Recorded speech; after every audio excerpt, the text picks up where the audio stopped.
Everyone, so it's going to be another Halloween series video. I decorated a little bit. I can't do much down here. Not a very big room.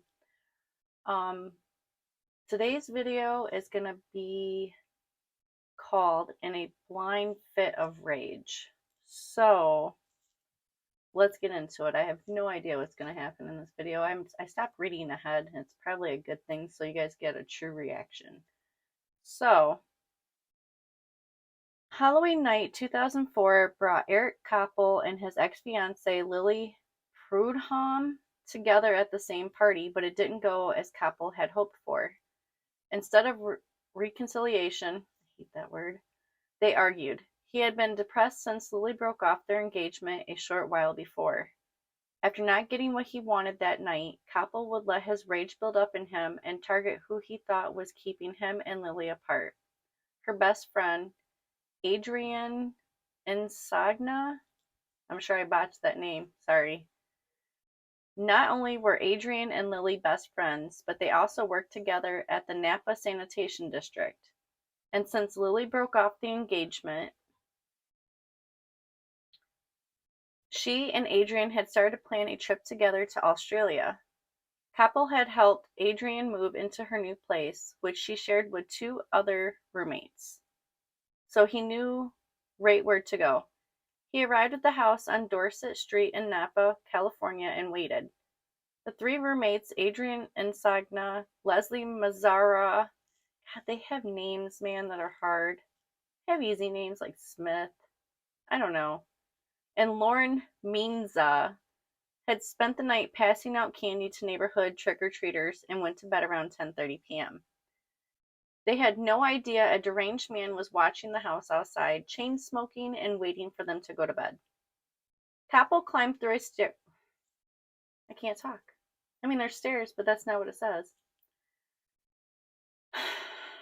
Koppel climbed through a downstairs kitchen window and quickly made his way upstairs. With efficiency, he went into Leslie Mazzara's room and stabbed her to death. Then he attacked Adrienne Insagna, leaving both women butchered and bloody.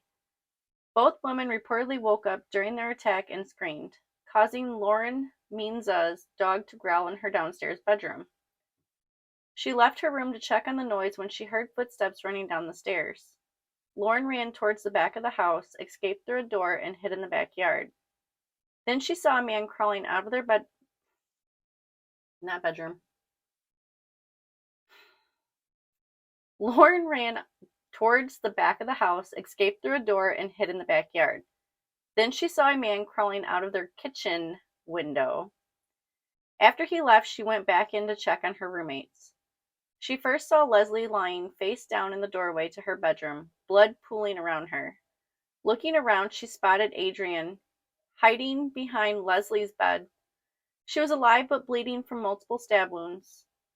Lauren ran to the landline and tried to call 911 but found the line dead. Still fearing for her life, she grabbed her cell phone and took off in her car, calling the authorities as she drove away. Smart girl. Police and emergency services arrived, finding Leslie dead and Adrienne still clinging to life. Paramedics did everything they could to try and stabilize her, but Adrienne passed away before arriving at the hospital. It's pretty sad. Investigators looking at the scene noticed that neither victim was sexually assaulted, and it didn't appear anything was missing from the house. When people think of California and crime, they usually believe the worst. But this double murder was the first the town had seen in over 4 years. Napa is a quiet, peaceful area known for wine, not a hotbed for killings. I don't know, I've never been there. Comment down below if you have. The police gathered 218 DNA samples and interviewed over 1,300 people, and they still were no closer to finding a killer or the motive for the crime. The one clue they hoped paid off for the unusual cigarette they had found outside the house. It was a Camel Turkish gold butt that had DNA on it. I worked at a gas station. I worked at Walgreens. I don't know who smokes them, but they look nasty. Just saying. After determining none of the roommates smoked, oh, and it's gold. That means it's light. Oh, what's the point? If you're gonna. I never understood that shit. Whatever. We're moving on. After determining none of the roommates smoked and neither did any of their visitors, investigators believed there was a good chance the cigarette belonged to the killer.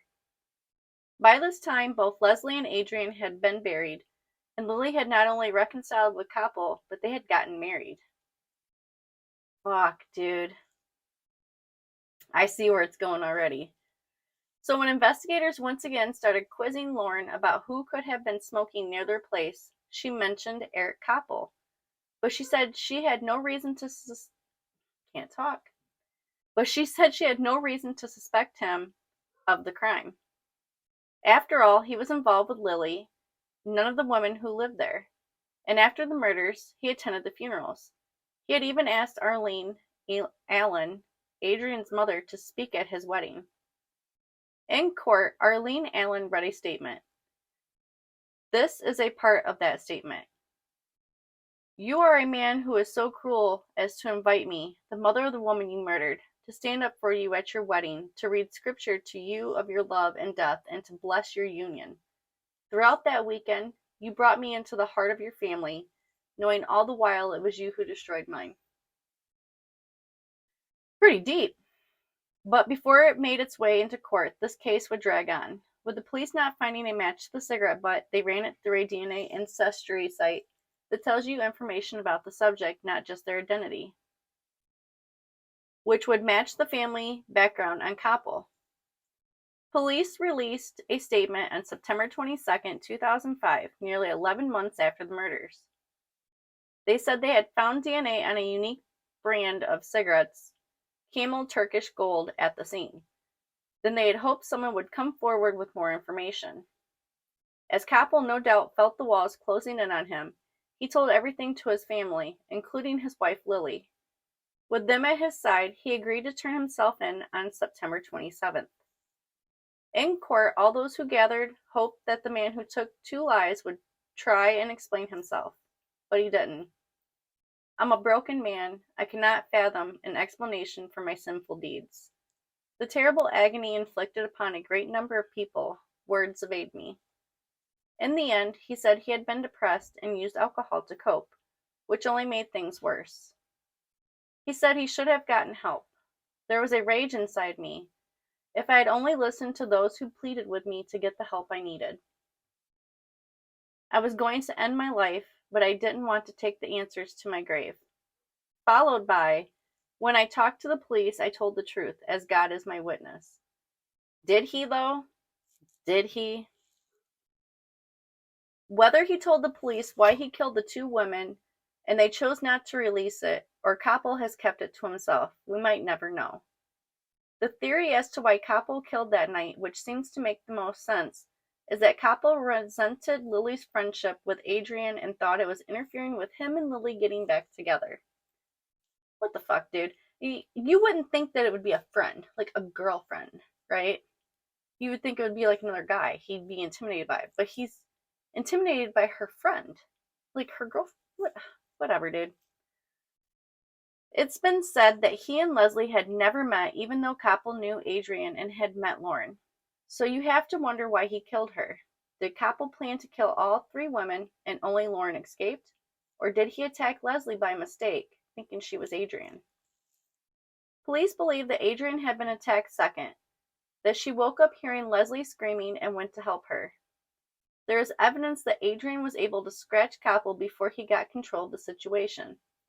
That's why Koppel subdued her with stabs. Lily Prudhomme Koppel has stuck by her husband's side, even speaking about his trouble with depression and alcohol in court. So after all that shit, he killed her friends.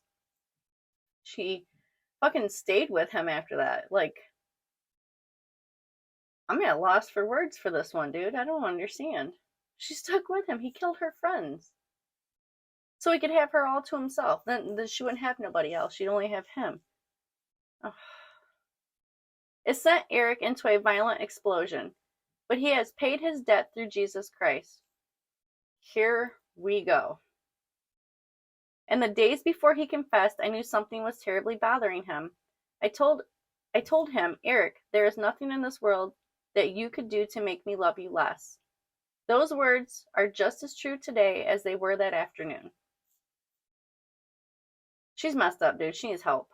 Instead of having a trial and facing the death penalty, Koppel pleaded guilty to first-degree murder in exchange for a life sentence without the possibility of parole.